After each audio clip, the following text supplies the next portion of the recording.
a guest lecturer came and he was talking about sodium lauryl sulfate, which I'm sure has come up on your podcast as being just something that is gut rot, is the short way of saying it. It will destroy the barrier function of the gut, and it's like in a lot of toothpaste, even ones that market themselves as green and have like big pictures of leaves on the front or whatever. And he goes through intimate detail of like how this is ruining cell cultures, harming mice, is almost certainly toxic. And one of the people in the room who's in charge of the purse strings for grants, his first question was like, oh, what are the genetic predispositions? My question was, who cares? Like, if my kid has a genetic predisposition to toxic toothpaste, or he doesn't have a genetic predisposition to toxic toothpaste, I'm not buying that toothpaste.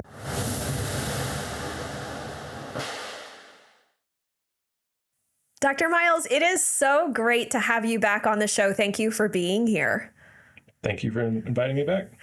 So I wanted to have this conversation because, like other eczema patients, I had previously been told when I developed dihydroidican eczema that I just got bad genes. And basically, I feel like to some degree, eczema has just been blamed on genetics. And it's maybe led to a lack of curiosity about other potential triggers. What's your take on this?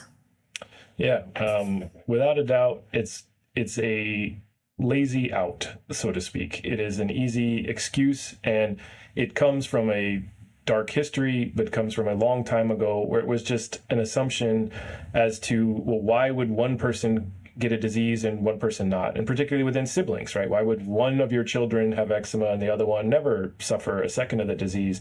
And it was just this assumption that there's got to be something innately wrong with the individual. There's something broken in you, and even if you need the environment to bring it out or whatever, it is still your intrinsic failure to protect your body from eczema for whatever reason, and the genes were the easiest way to blame it on that. And it does lend itself to kind of giving up and saying like, oh, well, this must just be a genetic trait and we don't have to do anything more about it. So I definitely empathize with the idea of just blaming an innate defect. Do you think that it also allowed for, say, the medication option? Like, we just have to manage this. Like, this is just a management thing because it's the genes and you can't change your gene. I mean, maybe I'm in my head, that's what I'm saying, but is there some truth to that kind of thinking or logic? In my opinion, absolutely. I think that if there is something innately wrong with your biology, the only solution is a pharmacologic, fix, right? So if I give you a drug that corrects your physiology, then that's good, right? And that works fine when it genuinely is an innate defect. Let's take something like cystic fibrosis. No one's going to disagree that that's a single gene mutation. Just as one example, that mutation prevents their pancreas from putting out enough pancreatic enzymes for digestion. So what we do, we give them a pill filled with pancreatic enzymes. We've corrected their physiology. Ideally, you do gene therapy one day. We'll get there. I don't know. But the idea is like, well, I need this medicine to fix you because you're broken. Versus if it's an environmental factor, well, I could protect you from that. And so you don't have to worry about ever getting the disease in the first place.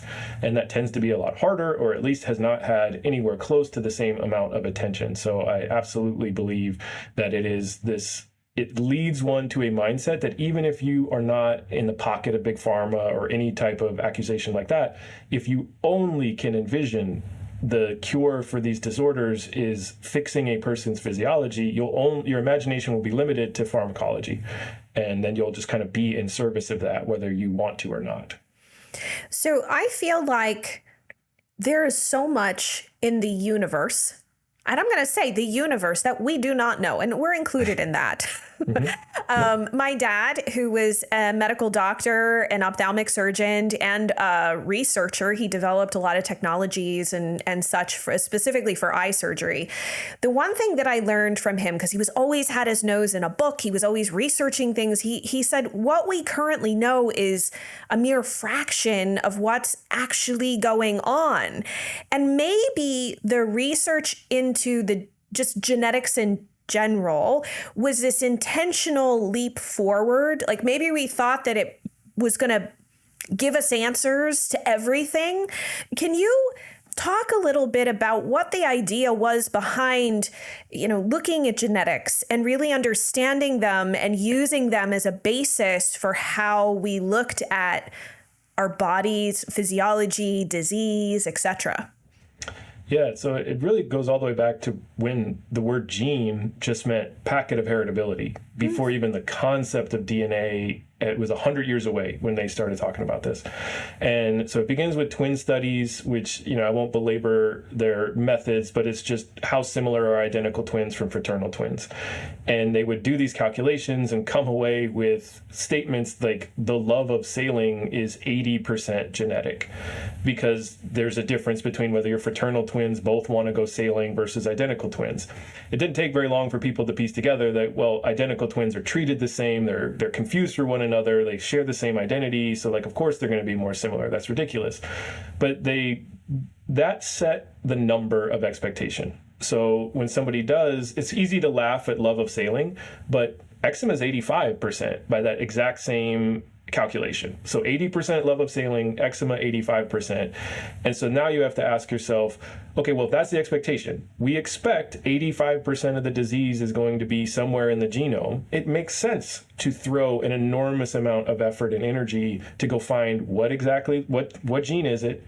And then if we can figure that out, just like with cystic fibrosis, which was successful, can you then start to design therapies around that or start to tease out why that genetic mutation really matters?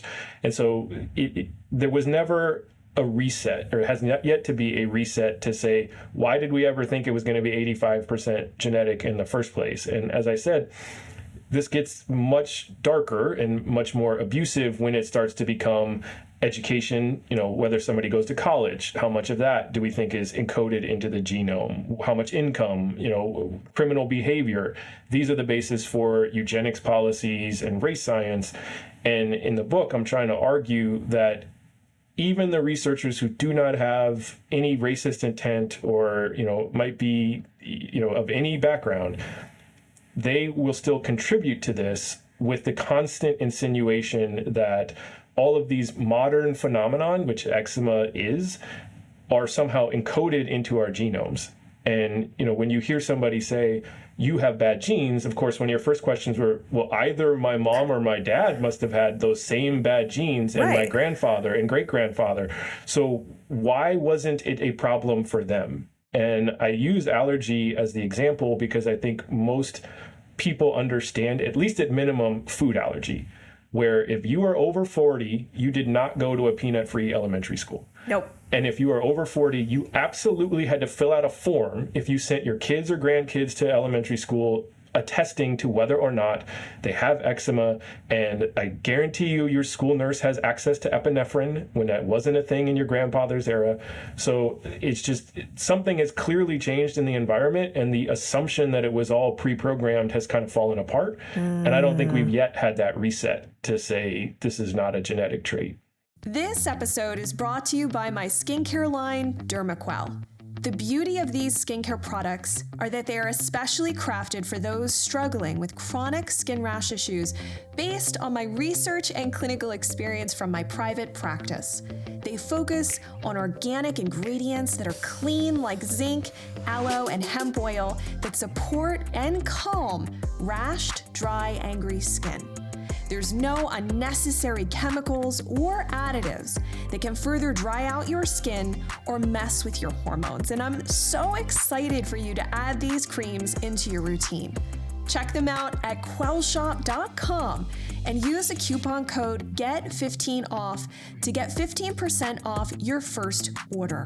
I'll put a link in the description below, and now let's jump back to the video.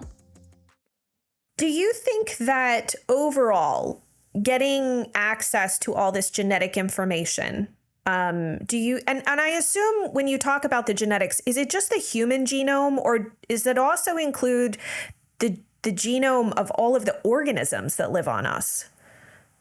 So the ones that people have spent all their effort and energy throwing in has all been human. genome. But now with the advent of the microbiome and a new appreciation of that, now it's finally expanding out to skin organisms, gut organisms, all these other things, which it's become very clear there is no you without those organisms. So like a mouse that is raised without any microbiome, there is not one single organ system that functions correctly. Not an immune system, the brain, the gut, the heart, the liver, not one single immune system functions properly in a germ-free, what the term would be germ-free mouse, so no microbiome. It'll still develop. Wow. It looks like a mouse. It's not like completely, but like the bones are brittle. All of it is a problem.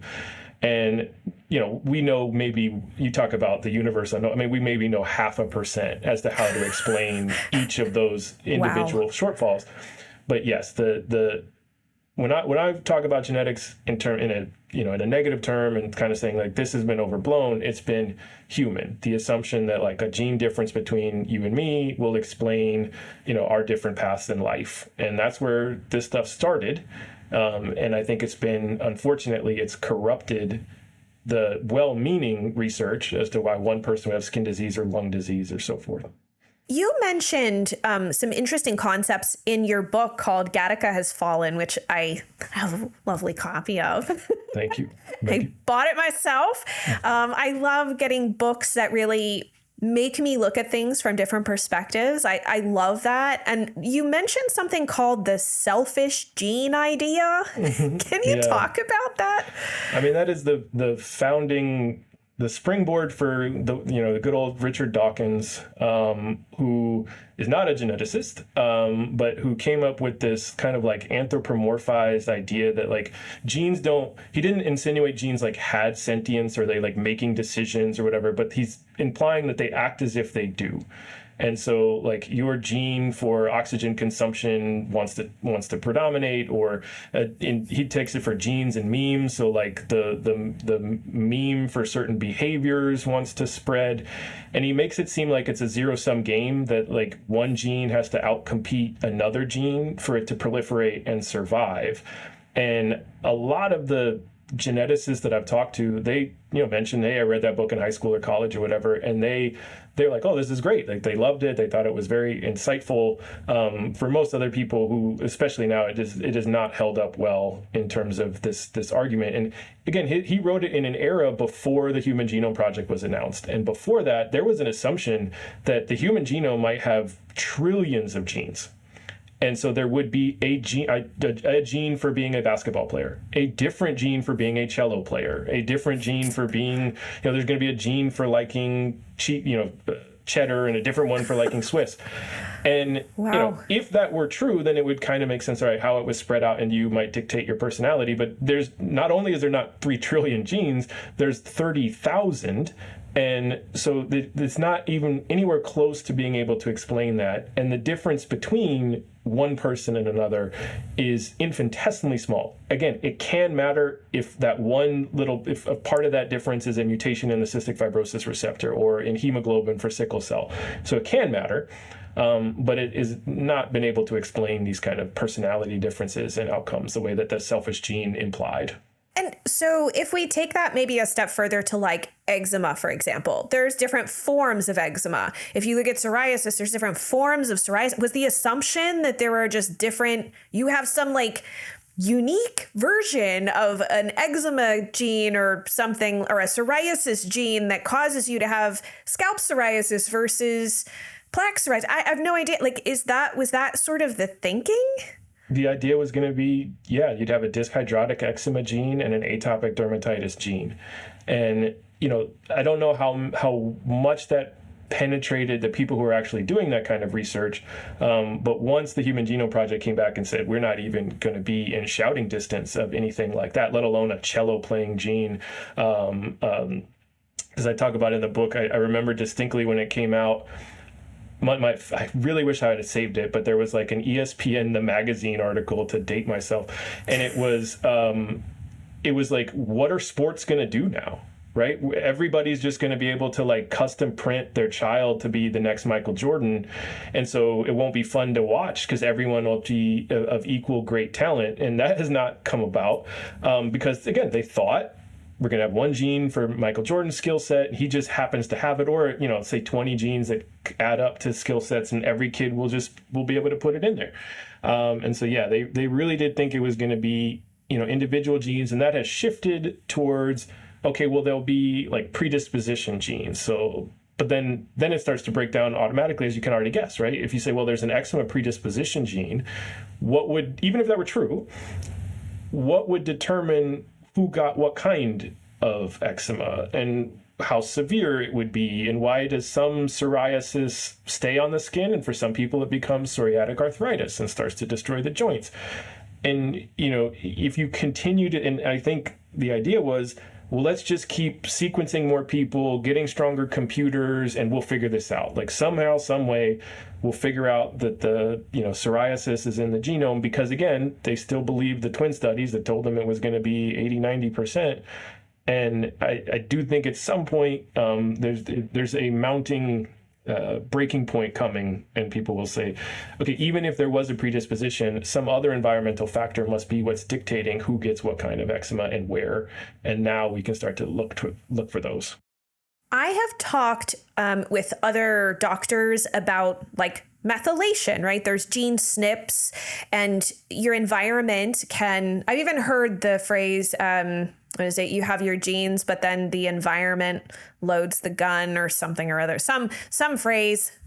Most people who listen to this probably have heard it, some on functional medicine podcasts and whatnot, so they're familiar with it. But is it possible then that this has prevented us from really caring about the environment that we live in? You and I've talked about some environmental factors in the past. So is it possible that the environment, you could have a gene, right? You could have theoretically a gene that maybe, 70% more people tend to have this gene if they have a particular diagnosis. But is it possible then that the environment plays perhaps an equally important role in how that gene maybe expresses itself? Yeah, I'd go further than say equally important and say just overwhelmingly dominant important. And, I tell this story that, a guest lecturer came and he was talking about sodium lauryl sulfate, which I'm sure has come up on your podcast as being just something that is gut rot, is the short way of saying it. It will, destroy the barrier function of the gut. And it's like in a lot of toothpaste, even ones that market themselves as green and have like big pictures of leaves on the front or whatever. And he goes through intimate detail of like how this is, ruining cell cultures, harming mice, is almost certainly toxic. And one of the people in the room who's in charge of the purse strings for grants, his first question was like, oh, what are the genetic predispositions?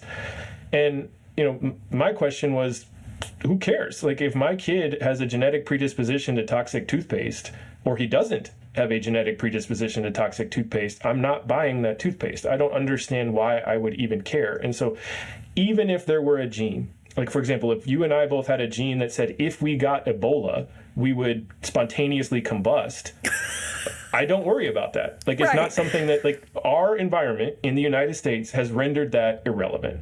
There may very well be a gene that makes it more likely that you or I get scurvy. Not going to happen in modern American times, right? And certainly not with the knowledge that we now have about how easy that disease would be to prevent. So this idea of, it came up a lot, that it came through eugenics, that even if you have a gene that required the environment to make relevant, let's say, their argument was it's still a genetic problem, because without that gene, the environment would no longer hurt you. And they use that as an argument to say, well, if you have a child of somebody with schizophrenia who does not have any symptoms themselves, we should still sterilize them, is their argument, because if we don't, we risk whatever gene they have percolating in the population, and then who knows when the environment will bring it out. So we'll sterilize all people with schizophrenia and all of their children, because that will prevent schizophrenia from happening anymore. And it is not like only Nazis who thought this. It is not only people on the political right at the time who thought this. There were plenty of liberal individuals and, people who believed themselves to be doing right by saying, wouldn't it be better to cure all future generations of schizophrenia if we could just do this one time, right? And it, understanding it, they may not like it, but everyone's cured. And like, I guess on paper, I'm sure the ethicists would disagree, and certainly the patients would disagree. But that was their argument. And obviously, newsflash, schizophrenia has not been cured, nor has any other disease by systematically killing or sterilizing people. Yeah. And I think that's where, I think this just, whether we want to or not, we still live with that kind of ingrained dogma to say that, like, okay, it's still your problem, right? Because that's the argument. 2 kids in the same home, and one has atopic derm and one doesn't. And so if in your mind, I in the book, I'm quite harsh on the genetic lottery, because the author of that book would presume that, like, well, one of your kids lost the genetic lottery. And the problem is, like, there could be, just because we haven't put any effort into it, there could be immense differences in the environment that we just haven't picked up. And when I was on your show last time, we talked about isocyanates and these different pollutants that are out there. And to bring it home, there was the worst polluter that we saw in our database was like one factory in southern Florida, and it went online in 2019. So that would mean that if you had a child in southern Florida in, say, 2014 and had another one in 2019, your first child was not exposed to any of this during the early part of their life, at least not from that factory, but your second child would be.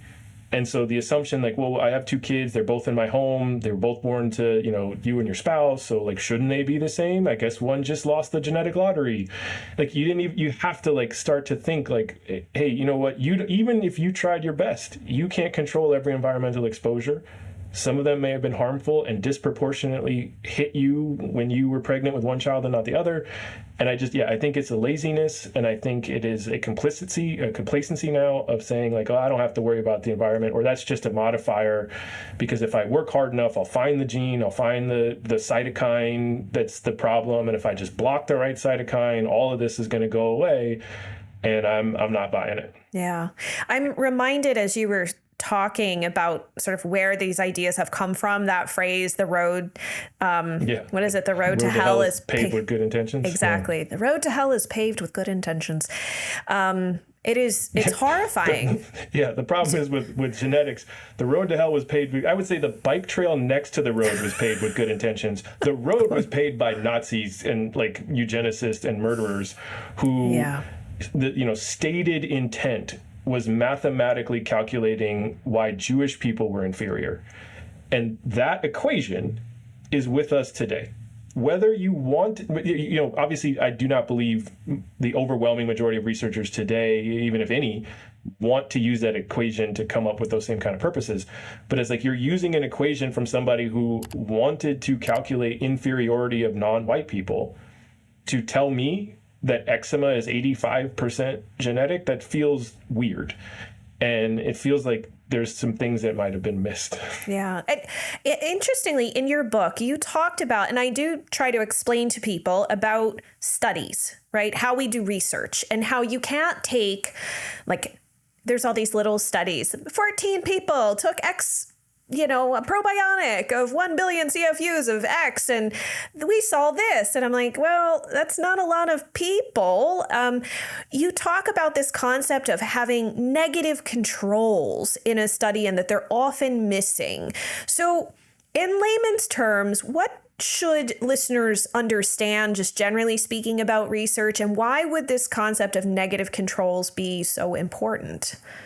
Yeah, negative control is any time that you're going to run your test and you expect it to be negative. Like you might get some static, would be probably the best word, but that that's irrelevant. And in the book, I use the analogy of if you listen to a car accelerating, and I joke, now that everyone's going to electric vehicles, it doesn't sound quite as cool, but you have that revving sound. In your brain, you can guess how fast that car is going, right? How accurate you are at guessing it, I don't know, but you can hear when the car is accelerating or not, or when it's shifting gears, versus when you sit next to a car and it's idling.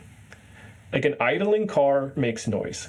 But if I asked you, listening to the sound of an idling car, how fast is that car going? You will know it's going 0, because it's not, like, hey, this is background noise. I need to subtract that, and everything above it is what I need to start to care about.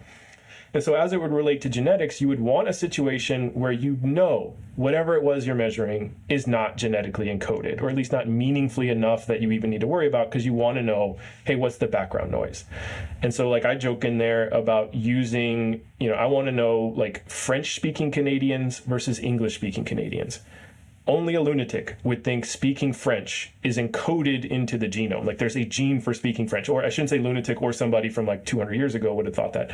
So if you have a gene, you know there are going to be genetic differences, because French people are going to be more likely to mate with other French people, and English Canadians with English Canadians. So just run that. And that will tell you, what is my background noise? How different can human beings separate their gene pool?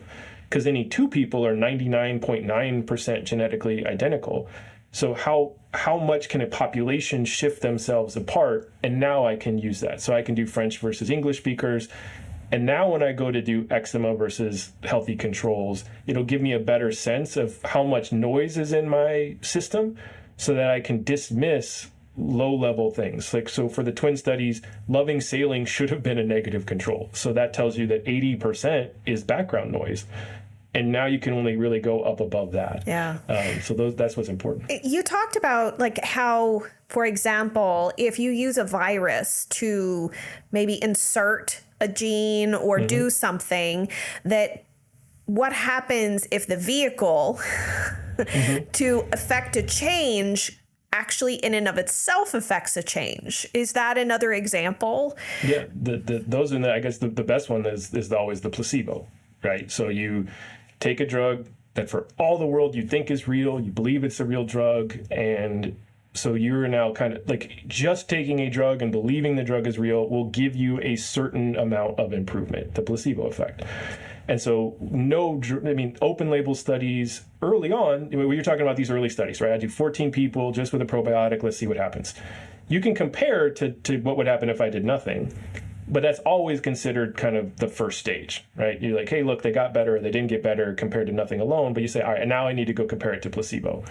And that would be a kind of a good negative control. And the geneticists have never, ever run what would be considered a placebo. And every time they run anything, I talk about very heinous ones in there about this insinuation that being molested as a child is a genetic trait, which again, you would think, like, just from an evolutionary standpoint, you're like, what was the selfish gene that was trying to get this kid abused, right? They thought that was a gene? Yeah, the Lancet Psychiatry paper claimed that it was a gene, and their justification for it was the genes associated with being abused were also associated with depression, but not with heart disease. And there was no insight whatsoever to say, I can think of multiple reasons being abused would be linked with depression and not heart disease that don't involve genetics. At no point do they even mention that or bring it up. And so that concept of just saying like, oh, it's, we're going to use this as everything we find, we will assume to be real, because they haven't run a negative control to say, what is my background noise? I did want to go back to your point, how we talked about your research on the diisocyanates. In your book, you actually mentioned how one of your research assistants had this idea about, why don't we look at fabrics and how they interact, for example, with Staph aureus, which I feel like a lot of people in the eczema community can appreciate because there's so much information about staph. Can you talk about that? Because obviously there's not a genetic piece to this in this regard. This kind of shows that the genetics argument is extremely limited and short-sighted. So what did you guys find in terms of how fabrics could interact with this organism living on the skin? Yeah, so we did the isocyanates through, just the technical term would be a non-spatial, and so then we added one that's just trying a slightly better model. That's the only best way to say it.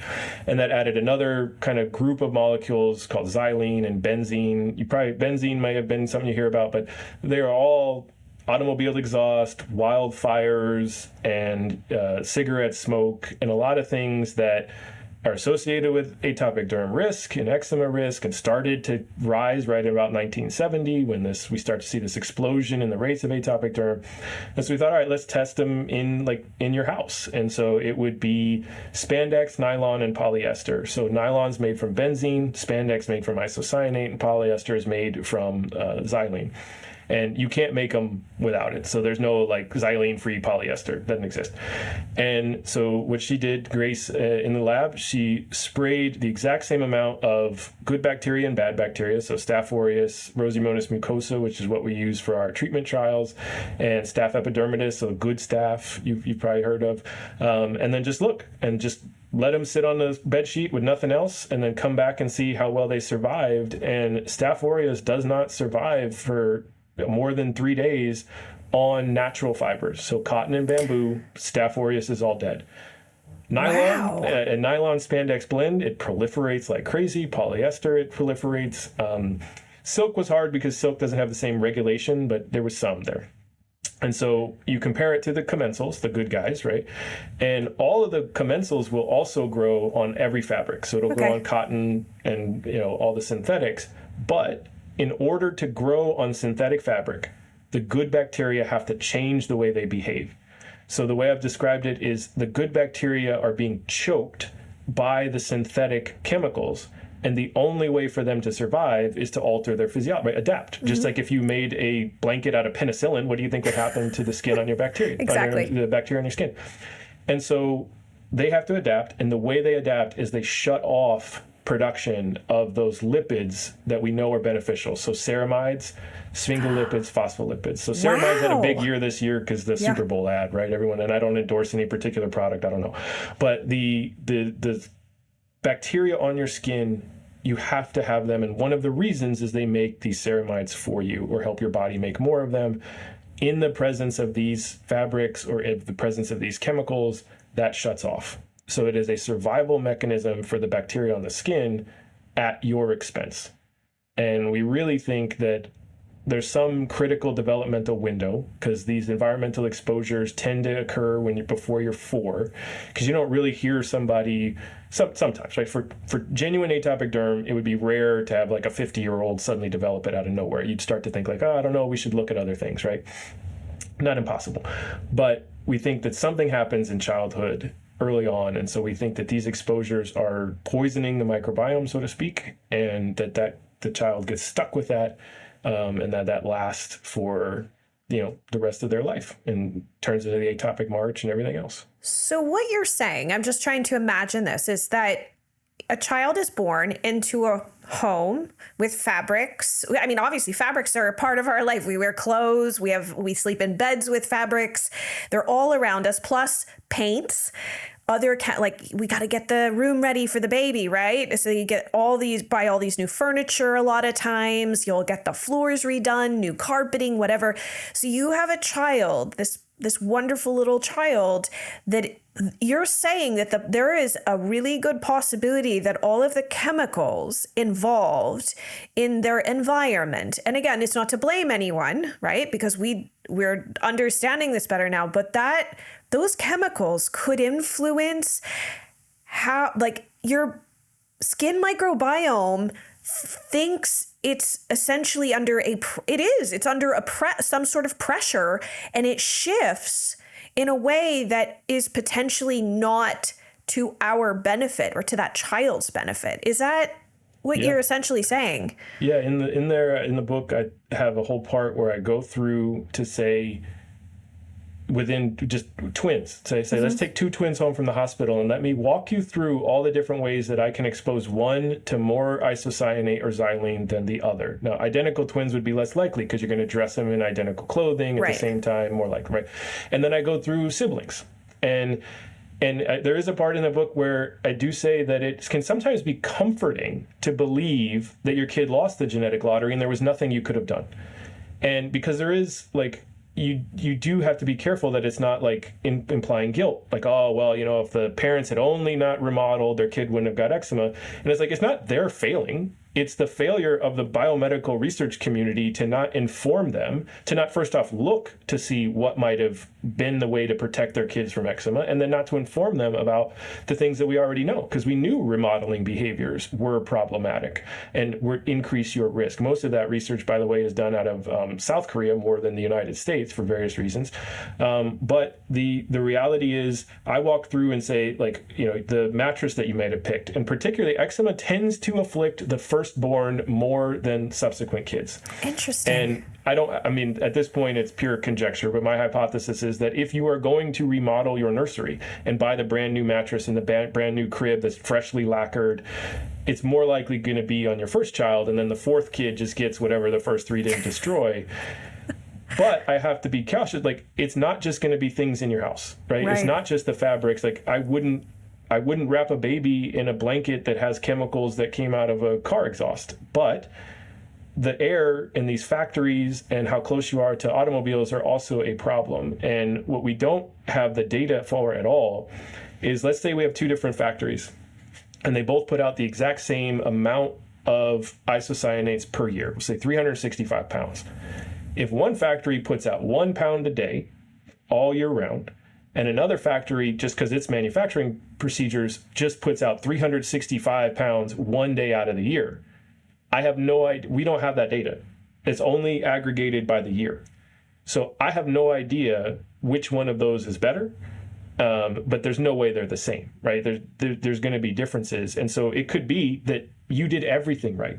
You had the most organic, your crib is made out of unicorns, and yet that day or that week that you brought your kid home, a factory 25 miles away put out a massive ton of a particular chemical that is not traced by the EPA in the air, will not show up on your air quality index. They put out a massive amount of it, and it wafted into your house. There's nothing, short of better detection systems and better filtration systems that don't yet exist, there's nothing you could have done. And so I don't know that, we don't want to get into the blame game, but absolutely, I think that you bring a kid into a certain environment, expose them to all of these different chemicals, you should anticipate something bad is going to happen. And that's what I think is happening. And not just for eczema. I'm sure it's true for all kinds of things. I bring up constantly in the book the example of lead toxicity. When we used to have leaded gasoline, lead would be in the air, it would get in, it's neurotoxic, it could drive up violent behavior, it would drive down cognitive performance. And so whether you did anything right, 2 college professors, they're doing everything they're supposed to do. They think their kid is going to be blessed with some brilliance because they both got good genes. Hey, guess what? If they take their kid somewhere and he gets a big huff of lead and gets neurotoxicity from it, that's gonna cause harm. And there's just nothing that you could do about it. And we need to be much more cognizant about how much these modern exposures are driving various diseases. Yeah, I think the underscoring thing as a layman, concern myself, is that we really can't go by it's just a gene problem anymore. And I love that we were able to kind of bring this conversation full circle back to the conversation we had, which I'll definitely link up for anybody who missed that conversation on the diisocyanates. Oh my gosh, it's been like a year and I'm close to saying it correctly. Yeah, that's pretty good. That research was really shocking. And I know, too, when you presented it, you were like, we were surprised. We were like, what's going on here? Wildfires are a producer of this chemical and all of these different things. And no one ever bothered to look. And you can't blame that on a gene problem. That's an environmental problem.